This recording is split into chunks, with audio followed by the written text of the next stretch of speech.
علی رجل وسموہ اماما، یہ میں بتانا چاہتا تھا۔ آپ نے کہا خلیفہ، بادشاہ مولا علی کو کہا کہ وہ بادشاہ تھے اس وقت، خلیفہ نہیں تھے، وہ امام نہیں تھے۔ یہاں پر جو الفاظ ہیں تینوں کے لیے، ناظرین کا نوٹ کیجئے گا، حضرت سیدنا ابو بکر صدیق، سیدنا عمر فاروق، سیدنا عثمان غنی، تینوں کے لیے لفظ امام استعمال کر رہے ہیں، اور مولا علی اپنے لیے بھی لفظ امام استعمال کر رہے ہیں۔ اب یہ ٹی وی پر آپ دیکھ لیجئے، یہ امامن کے الفاظ ہیں۔ اب اس کا آپ جو چاہے معنی کر لیں، تو لفظ جو مولا علی نے استعمال کیا ہے وہ یہاں پر امام کا آپ خلیفہ بھی معنی کر لیں تو مولا علی پھر خلیفہ ہوئے، پھر پہلے تینوں خلفاء ہیں۔ اب آپ نے جو تقسیم کی کہ اس وقت مولا علی امام نہیں تھے، اب امام تھے، اس وقت خلیفہ نہیں تھے، اب خلیفہ تھے، یہ جو تقسیم آپ اپنی طرف سے کر رہے ہیں، خدا را اس سے رک جائیے۔ جو مولا علی کی فکر ہے، مولا علی کی جو سوچ ہے، اس کو اپنے سامنے رکھیے۔ آگے دیکھیے، کانا ذالک للہ ردن، اور اس پر اللہ تعالیٰ کی رضا اور خوشنودی حاصل ہو جاتی ہے۔ فَإِنْ خَرَجَ مِنْ أَمْرِهِمْ خارج بطعن او بدعت ردوه الى ما خرج منه فإن ابی یبلک ابا لفظ ہے، فإن ابا قاتلوه على اتباعه غیر سبیل المؤمنین وواللہ اللہ ما تولى ولعمری یا معاویہ لئن نظرت بعقلک دون ہواک لتجدنی ابرأ الناس من دم عثمان۔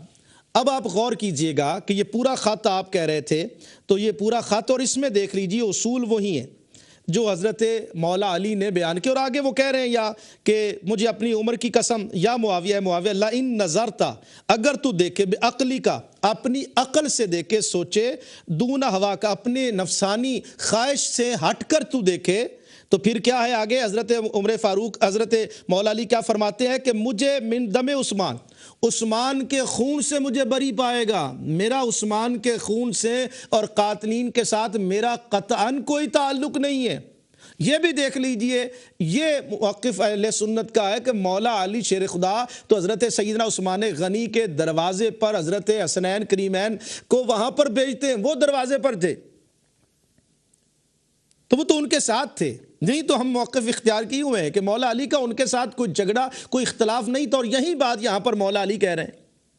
اب آپ دیکھ لیجئے، تو اس میں مجھے بتائیے، آپ نے جو دعویٰ کیا تھا سجاد صاحب اور عمران صاحب کہ یہاں پر مولا علی حضرت معاویہ کا موقف بیان کر رہے ہیں، قطعاً میرے بھائی نہیں، یہ عقیدہ، یہ اصول جو ہے یہ تو مولا علی نے خود بیان کی۔ اب آپ دیکھ لیجئے اردو کا ترجمہ جو رئیس احمد جعفری صاحب نے اور دیگر جو ہے مترجمین نے کیا ہے وہ دیکھ لیجئے۔ میں اب مجھ سے انہی لوگوں نے بیعت کی ہے جنہوں نے ابو بکر رضی اللہ تعالیٰ عنہ، حضرت عمر رضی اللہ تعالیٰ عنہ، عثمان سے بیعت کی تھی، لہٰذا نہ تو حاضر کے لیے حق باقی رہ گیا کہ بیعت میں اختیار سے کام لے، نہ غیر حاضر کو حق ہے کہ بیعت سے روگردانی کرے۔ شورا تو صرف مہاجرین و انصار کے لیے ہے، اگر انہوں نے کسی آدمی کے انتخاب پر اتفاق کر لیا اور اسے امام قرار دے دیا تو یہ اللہ کی اور پوری امت کی رضامندی کے لیے کافی ہے۔ اب اگر امت کے اس اتفاق سے کوئی شخص اعتراض یا بدعت کی بنا پر خروج کرتا ہے تو مسلمان اسے حق کی طرف لوٹا دیں گے جس سے وہ خارج ہوا ہے، انکار کرے گا تو اس سے جنگ کی جائے گی کیونکہ اس نے مومنوں کی راہ سے کٹ کر الگ راہ اختیار کی ہے۔ اب آپ دیکھ لیجئے مومنوں کی راہ کیا ہے کہ شرعی نظام ہے، اور خدا اسے اس کی گمراہی کے حوالے کر دے گا۔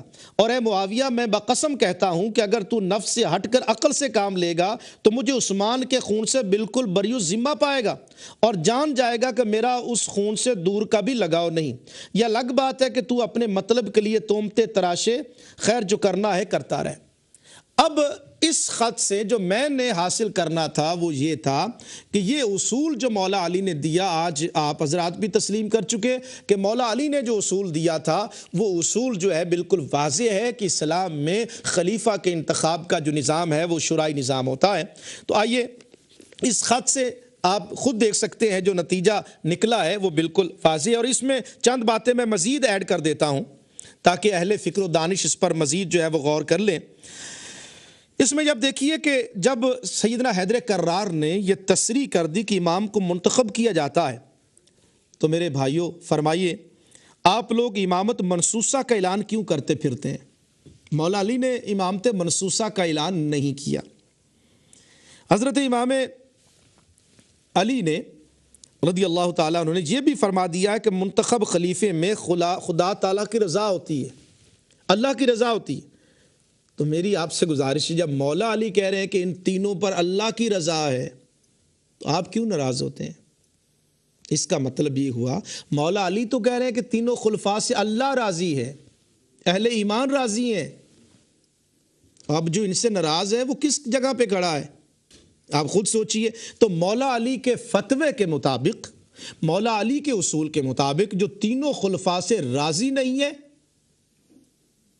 وہ اہل ایمان کی سب میں شامل نہیں ہے۔ یہ مولا علی کا موقف ہے کہ ان سے اللہ بھی راضی ہے، اہل ایمان بھی راضی ہیں۔ اور پھر آپ یہ کہتے ہیں کہ جو امامت ہے وہ ائمہ کرام کے لیے دربار خداوندی سے منسوس ہوتی ہے۔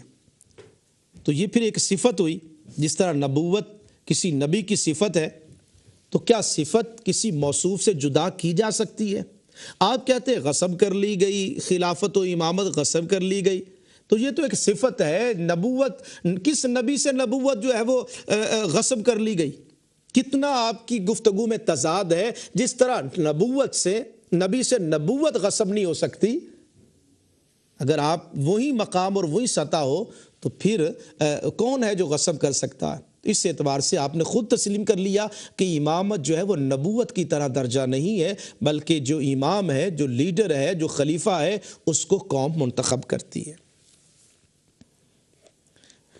آپ کے خیال میں امام کسی کے ہاتھ پر بیعت نہیں کر سکتا، لیکن خلفائے ثلاثہ کے ہاتھ پر بیعت کرنا شیعہ اور سنی دونوں کتابوں میں موجود ہے۔ آپ کہیں گے کہ مولا علی نے ہاتھ دے دیا، دل نہیں دیا، بہت بڑا بہتان ہوگا مولا علی پر، جب ان کے بیٹے سیدنا امام حسین علیہ السلام نے نہ دل دیا نہ ہاتھ دیا۔ جو ظاہر تھا وہی باطن میں تھا، جو قول تھا وہی فعل تھا۔ عجیب الزام ہوگا مولا علی پر۔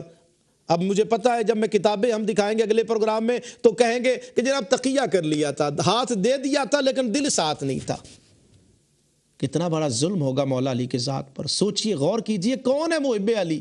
کیا وہ جو مولا علی کے قول اور فعل میں تضاد پیدا کر رہا ہے، جو یہ کہہ رہا ہے تقیہ کی آڑ لے کر کہ مولا علی کے دل میں کچھ اور تھا، مولا علی کی زبان پر اور تھا، یہ ہے محب علی؟ معاذ اللہ، استغفر اللہ، یہ شانیں ہیں مولا علی کی جو آپ لوگ بیان کر رہے ہیں؟ ہمارا عقیدہ یہ شاہ مردہ شیر یزدہ قوت پروردگار، لا فتح الا علی، لا سیف الا ذوالفقار۔ علی وہ ہے جو اس کی زبان پر ہے وہی اس کے دل میں ہے، جو دل میں ہے وہی اس کی زبان پر ہے۔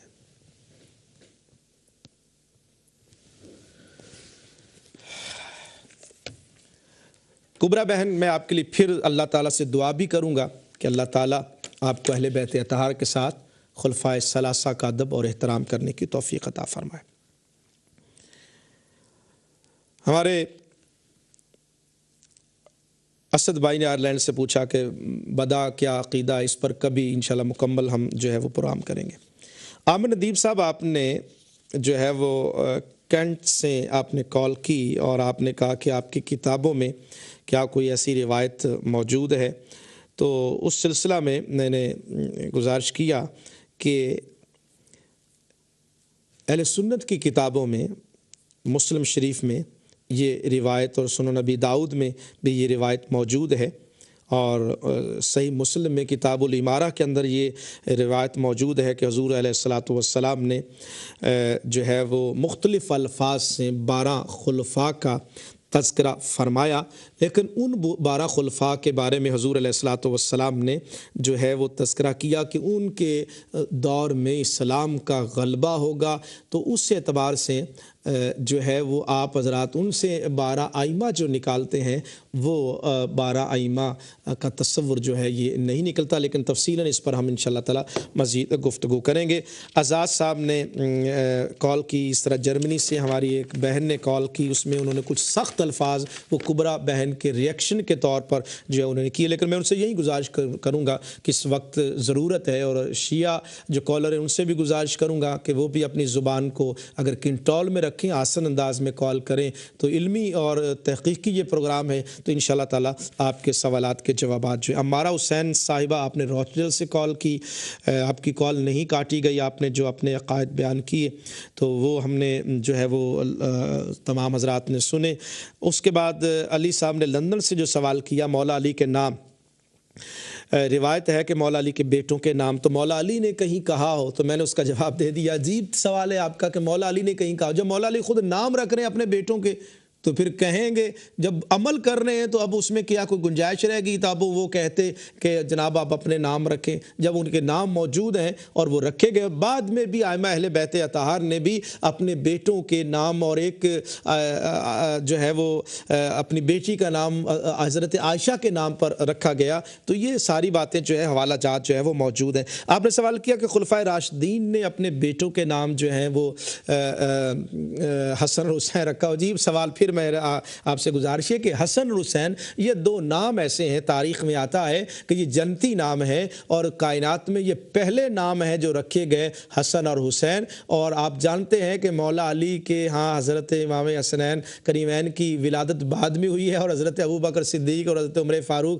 ان کے ہاں ان کے بچوں کی جو ہے وہ ولادت جو ہے وہ پہلے ہوئی ہے۔ تو اس اعتبار سے یہ آپ کا سوال جو ہے وہ بنتا نہیں ہے۔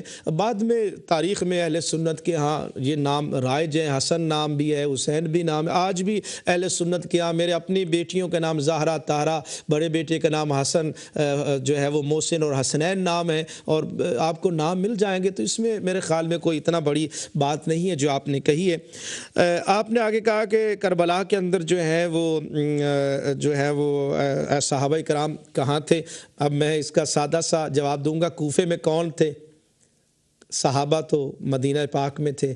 مدینہ پاک میں ان کو کندھوں پر اٹھایا جاتا تھا، ان کی عظمتوں کو سلام پیش کیا جاتا تھا۔ یہ کوفے والے، کوفی لاجوفی جو ہے حقیقت ابدی ہے، بدلتے رہتے ہیں اندازے کوفی و شامی۔ وہ جو علامہ نے کہا نا کہ حقیقت ابدی ہے مقام شبیری، تو یہ جو کوفی ہیں یہ بدلتے رہتے۔ کون تھے وہاں پر اور کنہوں نے بے وفائی کی وہ آپ بہتر جانتے ہیں، اور سیدہ زینب نے کن کے بارے میں کہا وہ بھی آپ جانتے ہیں۔ جہاں تک صحابہ کرام کا تعلق ہے مدینہ پاک میں، وہ ان کی عظمتیں، ان کی شانیں وہاں پر آپ جانتے ہیں۔ پھر کربلا کے بعد مدینہ والے ہی اٹھے تھے، حجاز والے اٹھے تھے جنہوں نے یزید کا مقابلہ کیا، اور پھر یزید نے جو ظلم اور بربریت کیا وہ کن پر کیا؟ وہ مدینہ پاک میں بسنے والے کون تھے؟ وہ بھی تو صحابہ رسول تھے۔ اس اعتبار سے آپ کا سوال جو ہے اگر بنتا ہے تو مدینہ والوں پر نہیں بنتا، وہ کوفے والوں پر بنتا۔ ان سے پوچھیے کہ کوفے والوں نے کیا کیا، کیوں کی بے وفائی امام علی مقام کے ساتھ۔ میرے سلطان العارفین نے کہا کہ جے کر دین علم میں چوندہ تے سر نیزے کیوں چڑھ دے ہو، 18,000 جو عالم ہوئے اگے حسین دے مردے ہو۔ وہ جو تھے وہاں پر لشکر میں تو وہ حسین پاک کو پہچانتے تو پھر یہ معاملہ جو ہے وہ نہ ہوتا۔ شاید بھائی آپ نے جرمنی سے کال کی، اور گالیاں دینے والے لوگ، میں دعا کرتا ہوں کہ اللہ تعالیٰ ان کو ہدایت عطا فرمائے۔ یہ جو الفاظ ہیں مشکل کشا کے، یہ مجازیت و حقیقی مشکل کشا اللہ تعالیٰ کی ذات ہے۔ تو اگر کوئی مجازن کسی کو کہتا ہے اور یہ عقیدہ ہو کہ اصل طاقتیں اور قوتیں اللہ تعالیٰ کے ہاتھ میں، میں مثال عرض کروں گا، سیدنا عثمان غنی، کیا آپ کہتے ہیں؟ میں کیا کہتا ہوں؟ غنی کہتے ہیں نا، تو غنی کون ہے؟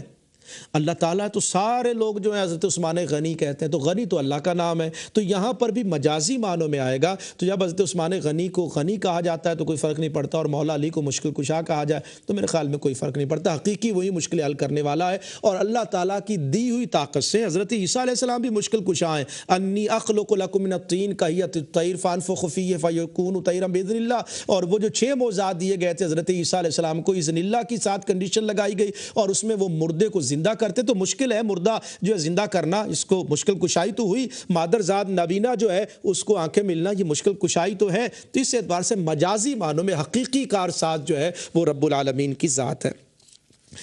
شہباز صاحب، آپ نے کہا کہ کچھ شیعہ اچھے بھی ہیں، کچھ شیعہ برے بھی ہیں، تو دعا کریں کہ بروں کو بھی اللہ پاک جو ہے وہ اچھا کر دے۔ اور اس کے بعد آپ نے آخری بات عرض کروں گا، ڈاکٹر فیصل صاحب، ٹائم میرے پاس 5 منٹ ہے۔ آپ نے کہا کہ اصول کافی سے ہیں وہ 4 بیٹیاں جو ہیں وہ اب دیکھ لیجئے گا ناظرین کرام، اب یہ لوگ اپنی کتابوں کو بھی جو ہے وہ تسلیم نہیں کرتے، تو خیر ہمارا کام ہے حوالہ دکھا دینا۔ اب دیکھ لیجئے گا، یہ حوالہ ہے، اور اس میں آپ 4 بیٹیوں کے نام جو ہیں اس میں آپ، یہ اصول کافی ہے، دیکھ لیجئے اصول کافی۔ ٹھیک ہے، اور اصول کافی جو ہے یہ چھپی کہاں سے ہیں؟ وہ میرے ڈاکٹر اعجاز صاحب کہہ رہے تھے کہ کتابیں گڑبڑ ہو گئیں، یہ بیروت سے، لبنان سے چھپی ہوئی ہیں، ٹھیک ہے جی۔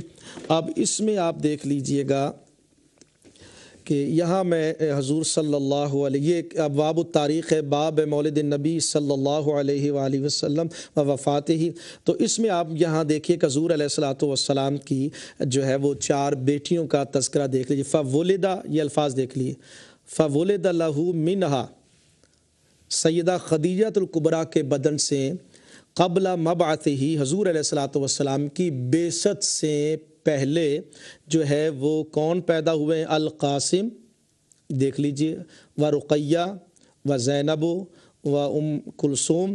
اب آپ دیکھیں یہ تینوں بیٹیوں، رقیہ، زینب، ام کلثوم، یہ تینوں بیٹیاں بعثت سے قبل جو ہیں وہ پیدا ہوئیں۔ و ولد لہ بعد المبعث الطیب والطاہر و فاطمہ، یہ آپ دیکھ لیجئے، یہ بعثت سے پہلے یہ تینوں بیٹیوں کا تذکرہ، اور بعثت کے بعد یہ سیدہ اور سیدہ خدیجہ کے بدن سے، نبی اکرم صلی اللہ علیہ وآلہ وسلم کے بدن سے پیدا ہوئی ہیں۔ تو اس اعتبار سے یہ جو ہے یہ حاک منہا، سیدہ خدیجہ کے بدن سے حضور علیہ الصلوۃ والسلام کے ساتھ جب نکاح ہوا تو یہ چاروں بیٹیاں سیدہ خدیجہ کے بدن سے پیدا ہوئی۔ یہ حوالہ موجود ہے، اب اگر اس کو تسلیم نہ کریں تو آپ کی مرضی۔ آگے چلتا ہوں، آگے ڈاکٹر فیصل صاحب آپ نے ایک اور سوال کیا کہ حضرت امام حسن اور حضرت معاویہ کا تذکرہ، انہوں نے ان کو حکومت دی اور حکومت ودرا ہوئے اور حکومت ان کے حوالے کی۔ آپ نے کہا کہ حضرت معاویہ نے زہر دیا، تو میرا پھر سوال یہ ہوتا ہے کہ آج آپ کو اور کسی اور کو پتہ چل گیا کہ زہر دیا، حضرت امام حسین بھی وہاں پر موجود تھے، 10 سال بعد میں رہے ہیں، ان کے ساتھ آنا جانا بھی تھا، آپ دمشق بھی جاتے تھے، ملاقاتیں بھی ہوتی تھی، اگر پتہ تھا کہ میرے بھائی کو زہر دیا گیا تو امام حسین کیوں جاتے؟ اس لیے وہ زہر دینے والے کوئی اور تھے۔ طاہر صاحب نے ڈیوزبری سے کال کی ہے، اور اسی طرح سے اب ٹائم چونکہ کافی، سجاد صاحب آپ نے کافی لمبی چوڑی بات کہی، اور میں پھر یہاں پہ کہوں گا کہ آپ نے حضرت عیسیٰ علیہ السلام نے امام مہدی کے پیچھے نماز پڑھی، اس کو آپ نے بڑی اہمیت دی ہے، تو جن کے پیچھے حضرت مولا علی نے، وہ آپ کہہ رہے ہیں کہ 12ویں امام ہیں، تو حضرت مولا علی پہلے امام ہیں، تو 12ویں کی عظمتیں یہ ہیں کہ وہ عیسیٰ علیہ السلام کے امام ہیں، اور ادھر جو مولا علی کے امام ہیں ان کا بھی ادب کیجیے، ان کا بھی مقام ہے، ان کی بھی رفتیں ہیں، ان کی بھی عزتیں ہیں، ان کے ساتھ بھی محبت کا برتاؤ کیجیے، اسی میں نجات ہے۔ زاہد صاحب آپ کا شکریہ کال کرنے کا۔ عمران صاحب آپ نے کہا کہ پورا خط پڑھ کر سنائیے، میں نے خط پڑھ کر سنایا ہے، اور اس میں قطعاً دوسری رائے نہیں، یہ اصول مولا علی کا ہے۔ آپ نے کہا کہ وہ کہہ رہے ہیں معاویہ تیرا اصول ہے رضی اللہ تعالیٰ، قطعاً نہیں ہے، یہ آپ نے من گھڑت بات کی ہے، دلیل سے دور کی بات کی۔ یہ خط بتا رہا ہے کہ مولا علی کا یہی اصول ہے کہ شورائی نظام کے ذریعہ سے امام اور خلیفہ کا انتخاب ہوتا ہے۔ سید علی جان شاہ صاحب آپ نے جو کال کی ہے، وہ جب اس آیت پر جو ہے سورہ بنی اسرائیل کی آیت پر میں نے بات کی ہے، تو پھر آپ نے جوش خطابت کہہ لیں، جولانی میں آ کر آپ نے پھر اس موضوع کو ہٹانے کے لیے اور طرف گئے ہیں، جب آپ سے بات نہیں بن پڑی۔ یہ طریقہ نہیں ہوتا، ایک ٹاپک پر جب ہم گفتگو کر رہے ہیں تو آپ اسی پر رہتے اور اسی پر بات کرتے، اور آپ نے آج تسلیم کر لیا۔ آج لاکھوں لوگوں نے سنا ہے کہ آپ نے کہا کہ جس طرح، میں اپنی طرف سے نہیں بات کر رہا، آپ کے الفاظ دہرا رہا ہوں کہ جس طرح کتا نجس العین ہے قرآن مجید میں، میرے الفاظ نہیں ہیں، میں اس سے برات کا اعلان، آپ کے جو الفاظ ہیں وہ شیعہ کمیونٹی جو ہیں وہ سن لے، اور آپ نے چونکہ مثال انہوں نے جا کر دی، کہاں پر دی ہے یہ وہ جانے، ان کا کام جانے، کہ کتا جس طرح نجس العین ہے اس کا ذکر قرآن میں نہیں ہے، تو اسی طرح جو ہے امامت کا ذکر جو ہے وہ قرآن میں نہیں ہے۔ مثال دینی تھی تو کوئی اور مثال دے دیتے تو اچھا تھا۔ تو ادب جو ہے وہ کرنا کسی کی صحبت اور تربیت سے حاصل ہوتا ہے۔ تو بقیہ رہ گیا کہ ہم اہل سنت، ہمارا جو عقیدہ ہے وہ آپ کے سامنے موجود ہے۔ بقیہ رہ گیا ہم الحمدللہ اللہ تعالیٰ کے فضل و کرم سے ہمارے آباء و اجداد بزرگوں نے جو ہمیں عقیدہ بتایا اس پر شرح صدر ہے، یہاں نہیں جہاں چاہیں جب چاہیں جس جگہ چاہیں ہم حاضر ہیں. لیکن پھر وہ جو بات آپ کی حضرات نے کی تھی کہ اس وقت اتحاد اور اتفاق کی ضرورت ہے، تو میں اسی حوالے سے جو ہے وہ بات کرتا ہوں. علمی اور دلائل بقیہ رہ گیا، مباہلہ ہوا ہے، ہوتا رہے گا، حاضر ہے. تو اس حوالے سے زیادہ جو ہے وہ گھبرانے کی ضرورت نہیں ہے. لیکن جہاں تک معاملہ ہے آپ کے سوالات کا، وہ میں نے اس آیت پر آپ کو روکنے کی کوشش کی، آپ نہیں رکے. خیر آپ کی مرضی ہے. ڈاکٹر اعجاز حسین صاحب، آپ ہمارے آج کے آخری کالر تھے. آپ نے جو بات کی کہ نفس رسول ہے، ندو ابناءنا و ابناءکم ونساءنا ونساءکم وانفسنا وانفسکم، پانچتن پاک کی عظمتیں فضیلتیں دل سے تسلیم ہیں، تسلیم کرتے ہیں، مانتے ہیں. رفتیں، عظمتیں، بلندیاں عطا کی گئی ہیں. اور اسی مولا علی شیر خدا کی بات یہی ہے کہ انہوں نے اپنا ہاتھ سیدنا صدیق اکبر کے ہاتھ میں دیا. مصلی امامت پر سیدنا صدیق اکبر کو خود میرے آقا و مولا سید المرسلین رحمۃ اللہ عالمین صلی اللہ علیہ وآلہ وسلم نے کھڑا کیا. مولا علی نے اس کی تصدیق اور تائید کی، ان کی خلافت راشدہ کو تسلیم کیا. اس لیے الحمدللہ میں یہ کہنے میں حق بجانب ہوں، ہمارا عقیدہ اور موقف وہی ہے جو مولا کائنات کا عقیدہ ہے. اس سے جو انحراف کرے گا، کل مولا علی بھی ناراض ہوں گے، آج بھی ناراض ہیں، کل بھی ناراض ہوں گے. اس لیے اپنا قبلہ درست کر لیجئے اور تحقیق کا وہ معیار نہ کیجئے کہ میں نہیں مانتا. آپ کا اکیلے کے ماننے سے کیا ہوگا؟ باتیں وہی ہیں جو محققین کے ہاں ہیں، وہ ان باتوں کو تسلیم کریں گے. رہ گئی آخری بات تراویح پڑھانے کی، تو میں چاہوں گا کہ آپ تشریف لائیں. تراویح مل کر پڑھتے ہیں. اللہ تعالیٰ کیونکہ تراویح مولا علی نے بھی پڑھی ہیں، سیدنا عمر فاروق نے بھی پڑھی ہیں، تو آپ اور میں آج یہ مل کر پڑھتے ہیں. اللہ تعالیٰ آپ کا اور میرا حامی و ناصر ہو. اجازت چاہتا ہوں، جو کوئی اچھی بات ہوئی وہ اللہ تعالیٰ کی طرف سے، کوئی اگر خامی رہ گئی ہو تو اللہ تعالیٰ مجھے بھی معاف فرمائے، آپ کو بھی معاف فرمائے، اور اللہ تعالیٰ اسلام کی زندگی اور ایمان کی موت نصیب فرمائے. اجازت چاہتا ہوں. والسلام علیکم ورحمۃ اللہ وبرکاتہ.